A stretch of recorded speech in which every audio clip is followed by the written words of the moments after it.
So in light of the conflict since 28 February, has the government detected any uptick in opportunistic or geopolitically motivated cyber attacks targeting our critical energy or information infrastructure? And will it be stepping up our cyber defense stance above the baseline level during this period? Secondly, during the Prime Minister's recent meeting with his Australian and New Zealand counterparts, the focus was on securing long-term LNG supplies. Given that 43% of our gas still comes via regional pipelines, has there been a similar high-profile public ministerial level mission to Jakarta and Kuala Lumpur to specifically secure these essential energy lifelines?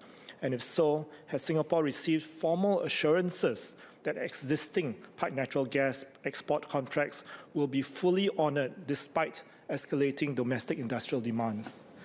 We constantly engage our counterparts for pipe natural gas, Malaysia and Singapore. I believe you would have read in the news that both our Prime Ministers, Prime Minister Wong and Prime Minister Anwar, they've been in phone calls as well.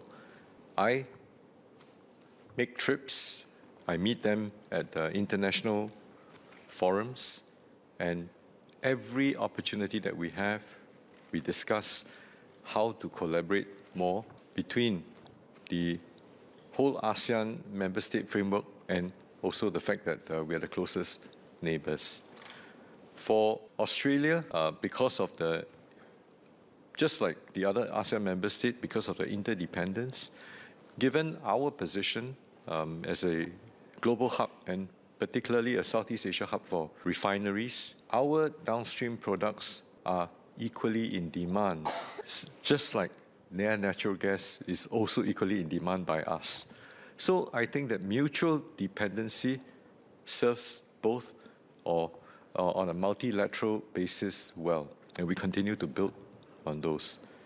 Of course, to further expand that collaboration, to further expand the uptake, I think that is also a function of the amount of private sector investments that we need to bring alongside with us, because typically when it comes to the actual negotiation for the pricing, we typically don't get involved, and we leave it to the B2B sector to be involved in that direct negotiation. Those are the measures that we have today, and I believe that it has served us well all these decades. Of course, like what DPM has just shared, the world is also changing rapidly.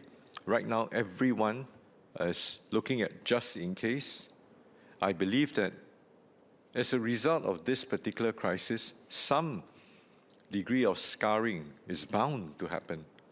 And there will be countries who will start to hoard as well. But I think for us, we continue to remain clear-headed, consistent in the way we deal with all of our neighbors and with all of our partners. We continue to be transparent and maintain our credibility. I believe that it's not just working within the ASEAN framework, it's also working with Northeast Asia partners, Japan, ROK, China, working with Oceania, which is Australia, New Zealand, working with the Middle East, because at some point in time, this crisis will also abate. And of course, opening up new markets. That has always been what we have been carrying out all this while. When a conflict of this nature takes place, naturally we have to watch out for potential vectors of attack, even if Singapore is not directly involved in the theatre of action. Having said that, I think there is another type of risk that we have to watch out for even more, and that is the risk of misinformation and disinformation that could threaten our social cohesion, where narratives are being put forward that polarize not only the countries that are directly involved in a conflict, but also have a spillover effect on Singapore.